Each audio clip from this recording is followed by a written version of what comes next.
వెళ్తోంది. ఇక జూబ్లీహిల్స్ బీఆర్ఎస్ అభ్యర్థిగా మాగంటి సునీత నామినేషన్ దాఖలు చేశారు. సిట్టింగ్ సీటును ఎలాగైనా దక్కించుకోవాలని చూస్తున్న బీఆర్ఎస్ ప్రభుత్వ వైఫల్యాలను ప్రజల్లోకి తీసుకెళ్లాలని ప్లాన్ చేస్తోంది.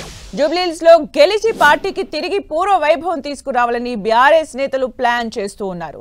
ఇక మరిన్ని అప్డేట్స్ మా ప్రతినిధి కరుణాకర్ అందిస్తారు. కరుణాకర్. సుమిత్ర, అంది రాజకీయ పార్టీల కంటే ముందే బీఆర్ఎస్ పార్టీ అభ్యర్థిని ప్రకటించడంతో పాటు జూబ్లీహిల్స్ నియోజకవర్గంలో ఉప ఎన్నిక ప్రచారాన్ని బీఆర్ఎస్ పార్టీ ప్రారంభించిందని చెప్పొచ్చు.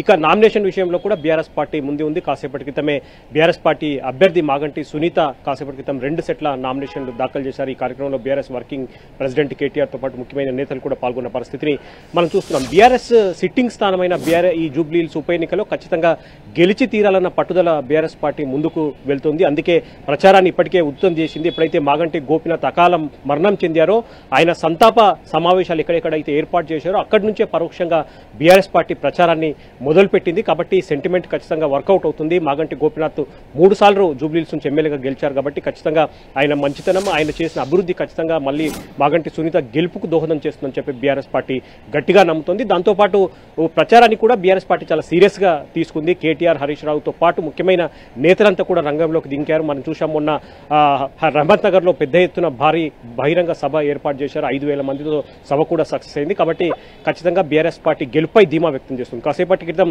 బీఆర్ఎస్ వర్కింగ్ ప్రెసిడెంట్ కేటీఆర్ మాట్లాడుతూ కూడా జూబ్లీహిల్స్ ఎన్నిక వైపే రాష్ట్రమంతా చూస్తుంది. ఈ ఎన్నికలో మళ్ళీ బీఆర్ఎస్ గెలుపు ద్వారా మళ్ళీ ముఖ్యమంత్రిగా కేసీఆర్ రావాలని చెప్పి దానికి మొదటి అడుగు పడుతుందని చెప్పి కూడా కేటీఆర్ వ్యాఖ్యానించిన పరిస్థితిని మనం చూస్తున్నాం. కాబట్టి గెలుపై ముందు నుంచి కూడా బీఆర్ఎస్ పార్టీ ధీమా వ్యక్తం చేస్తూ వస్తుంది.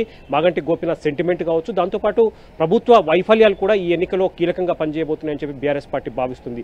ఈ నేపథ్యంలోనే ప్రచారంలో ప్రధానంగా కాంగ్రెస్ పార్టీ గత ఎన్నికల్లో ఇచ్చిన 6 గ్యారెంటీలు కావచ్చు, ఇతర హామీలన్నింటినీ కూడా అమలు చేయడం లేదు. కాబట్టి బకాయి కార్డు, కాంగ్రెస్ బకాయి కార్డు పేరుతో పెద్ద ఎత్తున ప్రభుత్వానికి వ్యతిరేకంగా కూడా ఈ జూబ్లీహిల్స్ ఎన్నికల్లో బీఆర్ఎస్ పార్టీ ప్రచారం చేస్తున్న పరిస్థితిని మనం చూస్తున్నాం. కాబట్టి ప్రభుత్వ వైఫల్యాలు ఒకవైపు, రెండో వైపు మాగంటి గోపీనాథ్ సెంటిమెంట్, ఈ రెండు కూడా ఖచ్చితంగా పనిచేస్తాయి. ఖచ్చితంగా బీఆర్ఎస్ పార్టీ గెలుస్తుందని చెప్పి మాగంటి సునీత గెలుపు నల్లేరు మీద నడికి అని చెప్పి బీఆర్ఎస్ పార్టీ భావిస్తున్న పరిస్థితిని మనం చూస్తున్నాం. Sumitra. Right, thank you Karunakar.